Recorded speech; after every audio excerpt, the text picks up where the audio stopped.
पहा नवीन एपिसोड्स एकदम add free.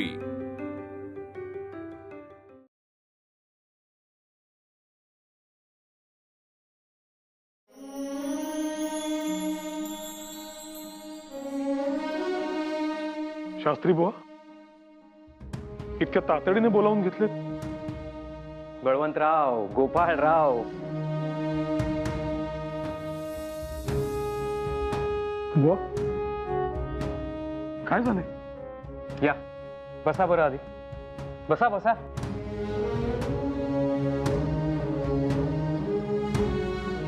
नक्की झाले काय शास्त्री बुवा? मला आपला संपूर्ण पटच डोळ्यासमोरून जाताना दिसतोय. गेल्या 1-1.5 वर्षांपूर्वी आपली भेट काय झाली, पहिल्याच भेटीत आपल्या तारा जुळल्या. राष्ट्रीय शिक्षणाचं ध्येय साध्य करायचं म्हणून आपण शाळा सुरू केली. तो एक दिवस आणि आजचा एक दिवस. हा, बरे वाईट दिवसही बघितले आपण, पण ध्येयाशी सदैव एकनिष्ठ राहिलात तुम्ही, आणि याचाच मला इतका आनंद होतोय. अहो, अभिमानच म्हणा ना. आपापसात कौतुक सोहळा करायचा की काय बोल? नाही, पण ज्या धैर्याने तुम्ही आपल्या वृत्तपत्रासाठी स्वतःला झोकून दिले ते पाहून अभिमानानं ऊर भरून येतोय हो.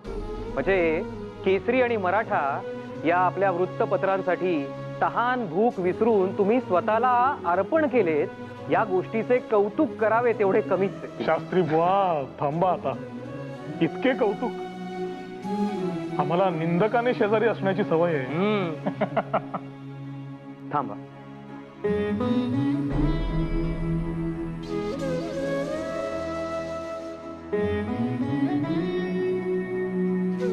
तुमचा उचित सन्मान होईल आणि तुमच्या दायित्वाची जाणीव तुम्हाला सतत राहील असा दागिना तुम्हाला भेट म्हणून द्यायचा आहे.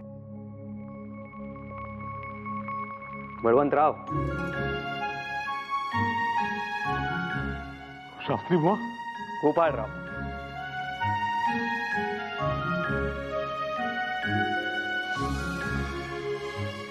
हो, नमस्कार करतो.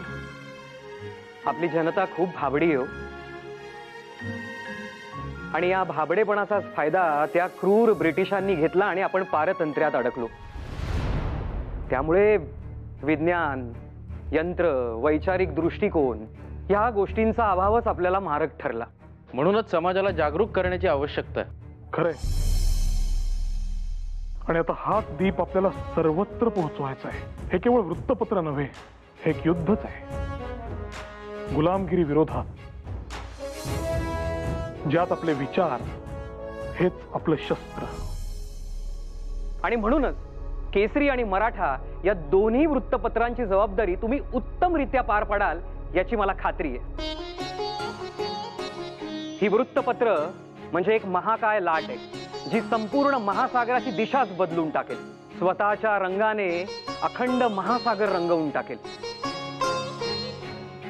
आणि संपूर्ण जगभर आपलाच आवाज पोहोचेल. उद्यापासून आपले दायित्व अधिक वाढणार आहे. शास्त्री बुवा, हे सगळे विचार मनात आले की अक्षरशः पोटात गोळा येतो, दडपणही येते. आपले व्रत फळास लागो इतकेच काय ते. बळवंतराव, काळजी नका करू. आजपर्यंत इतके आव्हाने आपण मोडीत काढली. मग ते कागदाचे परमिट मिळवणे असो, प्रेससाठी पैसे मिळवणे असो, किंवा छापखान्यासाठी जागा मिळवणे असो, आपण विजय प्राप्त केलाच ना. याचाच अर्थ काय? आपला मार्ग योग्य आहे, त्यामुळे यश नक्की मिळणार आपल्याला. हाच सकारात्मक विचार घेऊन आपल्याला पुढे जायचंय. आणि म्हणूनच आपल्या वृत्तपत्राचा शब्द न शब्द आपल्याला तोलून मापून वापरायचा आहे. कारण बोलून गेलेले शब्द हवेत विरून जातात आणि लिहिलेले शब्द ऐतिहासिक दस्तावेज ठरतात. आणि म्हणून आपले निर्भीड थेट विचार योग्य प्रकारेच लोकांच्या मनावर उमटले पाहिजे. थोडक्यात काय, आगरकर, करंगळीवर गोवर्धन पेलायचं आहे आपल्याला, असं आहे आव्हान. आपल्या समोर आव्हाने आले नाहीत असं कधीतरी झालंय का बळवंतराव? तुम्ही याला गोवर्धन म्हणा किंवा शिवधनुष्य, ते तुम्ही लीलया पेलाल याची मला पूर्ण खात्री आहे. आता उद्याचा सूर्योदय केसरी आणि मराठाची पहाट घेऊन येईल ह्या कल्पनेनेच माझ्या अंगावर शहारा येतोय. निश्चित निश्चित उद्याचा दिवस फार महत्वाचा आहे. मला अक्षरशः आता असं वाटतंय की आपण शाळकरी विद्यार्थी आहोत आणि उद्या आपली परीक्षा आहे. उद्याच कळणार आपला किती अभ्यास झालाय, म्हणजे उत्तीर्ण का. दुसरा पर्याय मनात आणायचाच नाही.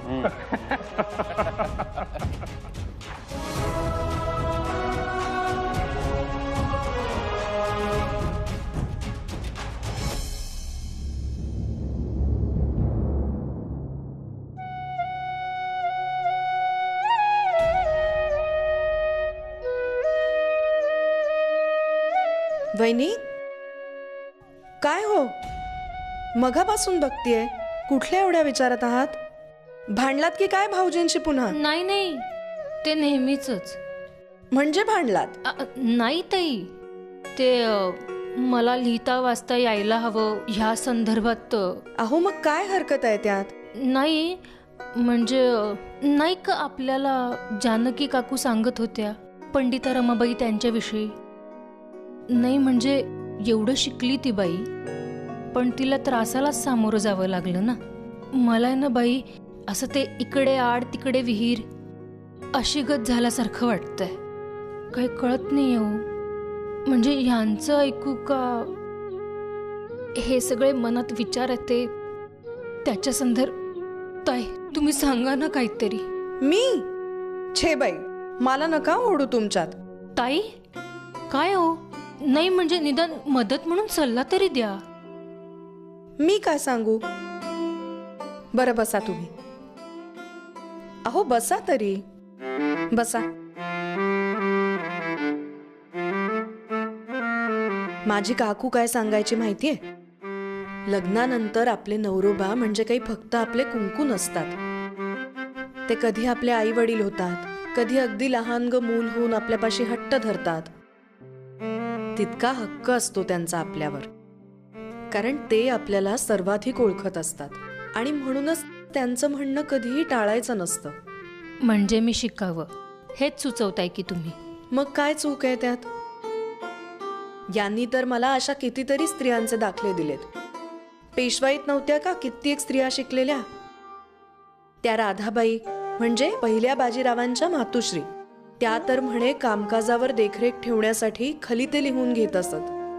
आणि झालंच तर त्या धच मा केलेल्या त्या आनंदीबाई, त्यांना पण वाचायला येतच होतं की, त्याशिवाय केलं का हे? होय, त्यावरून आठवलं, हे आनंदीबाईंचं मी एकदा ह्यांच्या कानावर घातलं तर मला म्हणाले आनंदीबाईंनी धचा मा केल्याचे असे काही लिखित पुरावे नाहीत म्हणून. पण म्हणे त्या आनंदीबाईंनी पांडव प्रताप, हरिविजयासारखे कितीतरी ग्रंथ वाचले होते. मग मी सुद्धा काही कमी नाही. मीही त्यांना म्हणाले, या पंडिता रमाबाई सुद्धा खूप शिकल्या आहेत ना? तर मला म्हणाले, अरे वा, तुला माहिती आहेत त्या? त्यांना माझ्याकडून हे नाव ऐकण्याची अपेक्षाच नव्हती मुळी. त्यावर मी म्हटलं, हो तर मला सुद्धा थोडीफार माहिती आहे जगाची. मला म्हणाले, पंडिता रमाबाई म्हणजे किती मोठ्या विदुषी. आजच्या काळात तर त्यांच्या शिक्षणाचा आदर्श सगळ्या स्त्रियांनी घ्यायला हवाच. पंडिता रमाबाई, सावित्रीबाई या आणि अशा कित्येक शिक्षित स्त्रियांनी स्त्रियांसाठी शिक्षणाची कवाडं खुली करून त्यांना खऱ्या अर्थाने जगण्याचं बळ दिलंय. घ्या ताई, आता तुम्ही पण आदर्श घ्या आणि शिक्षण घ्या सोबत. मी आणि या अशा अवस्थेत? धन्य. का?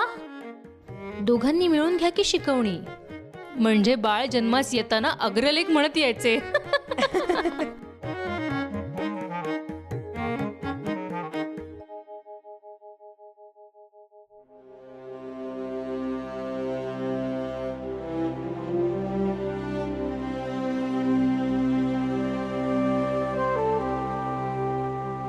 काल म्हणाला होतास कागदाचा योग्य तो वापर करेन.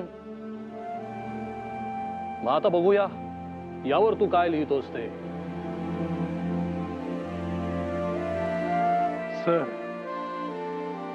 आता बघाच, तुमचं हे आशीर्वाद माझ्या पाठीशी असताना मी पुढील प्रवास कसा खंबीरपणे करतो ते.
अहो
आता या लेखणीची शक्ती संपूर्ण देशास दाखवून द्यायची वेळ आली आहे.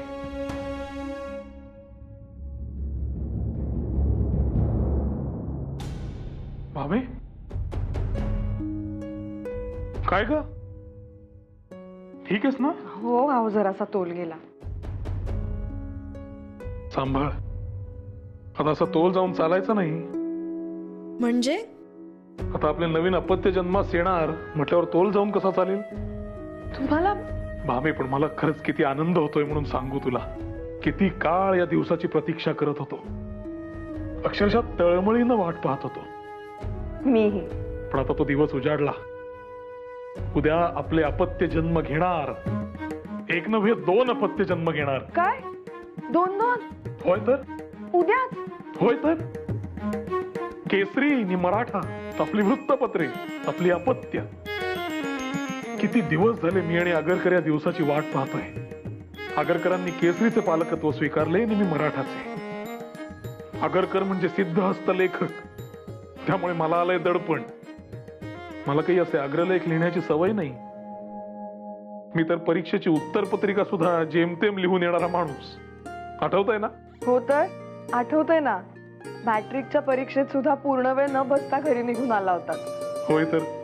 पण आता ही परीक्षा मी उत्तीर्ण झालोय का नाही हे तूच मला सांग. आपल्या मराठासाठी लिहिलेला हा पहिला अग्रलेख. आता तूच सांग कसा वाटतोय ते. मला काय समजावं त्यातलं? मला जे कळतं त्यातलं विचारा बाई, हे नको. न समजायला काय झाले? ऐक आता.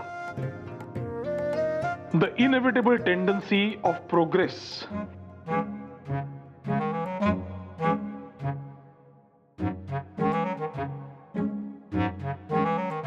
Deemed on the possessions of the older and less careful contemporaries of the unsound people. कसा वाटला अग्रलेख? छान.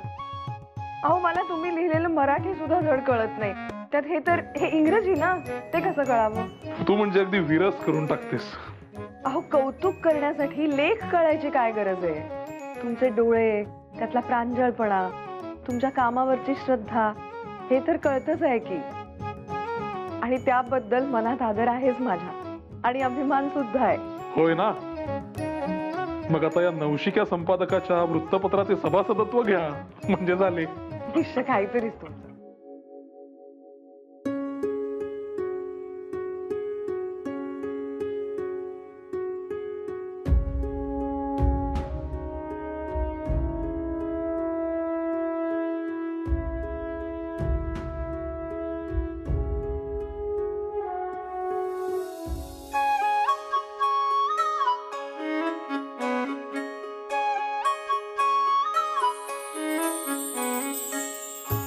तुमच्या आयुष्यात हे नवं पर्व येणार आहे, तसे आणखी गोड क्षण देखील. एकदा का उद्याचा दिवस यशस्वीपणे सरला की ही गोड वार्ता तुम्हास देईन, आणि तुमच्या चेहऱ्यावर येणारा आनंद बघून अजून आनंदी होईल.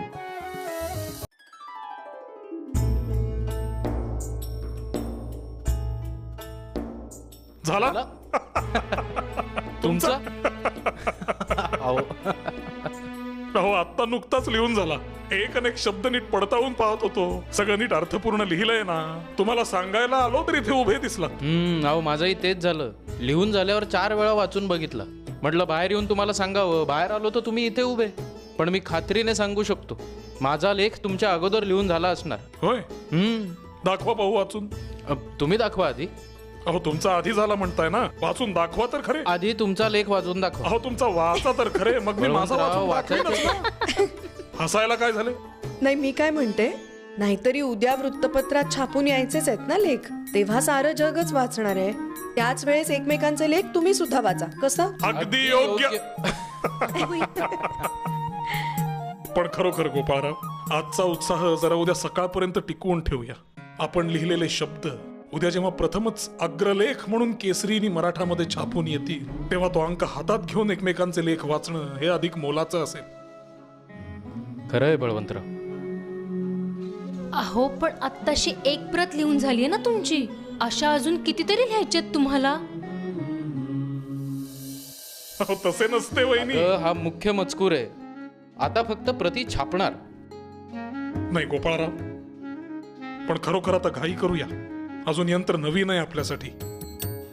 सगळा क्लिष्टपणा तुम्हाला माहिती आहे. ते कंपोज तयार करा, अक्षर शोधा. चला चला लवकर कामाला लागायला हवं. बरं, मी काय म्हणते, जे कराल ते जरा शांत चित्ताने करा. हा, तिथे छापखान्यात जाऊन आत्ता केलीत तशी लहान मुलांसारखी भांडणं करू नका. आधी माझा लेख छापा, आधी माझा लेख छापा.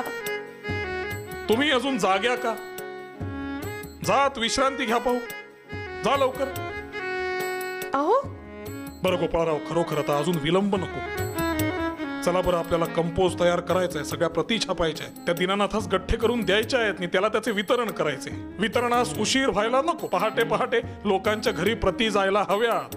चला बरं, तुम्ही विश्रांती घ्या. सावकाश.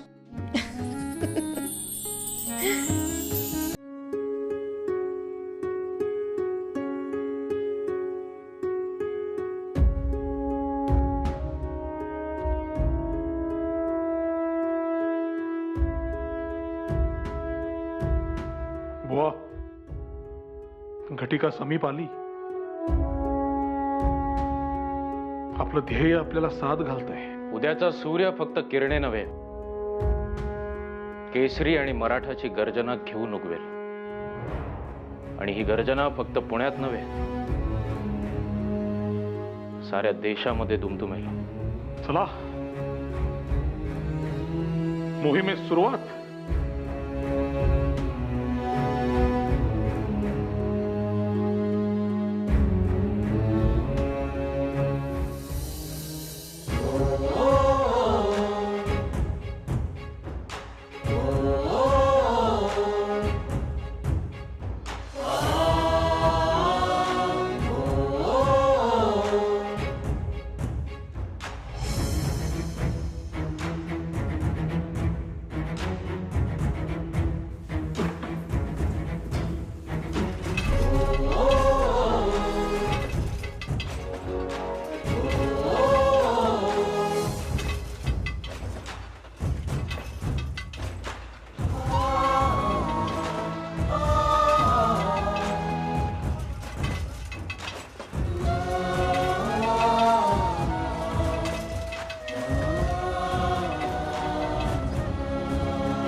माझा विश्वासच बसत नाहीये.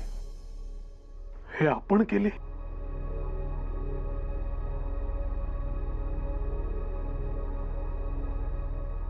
ही तर सुरुवात आहे बळवंतराव. आत्ता कुठे सिंह पावले टाकतोय, त्याची गर्जना अजून व्हायची. पण आता फार प्रतीक्षा करावी लागणारच नाहीये.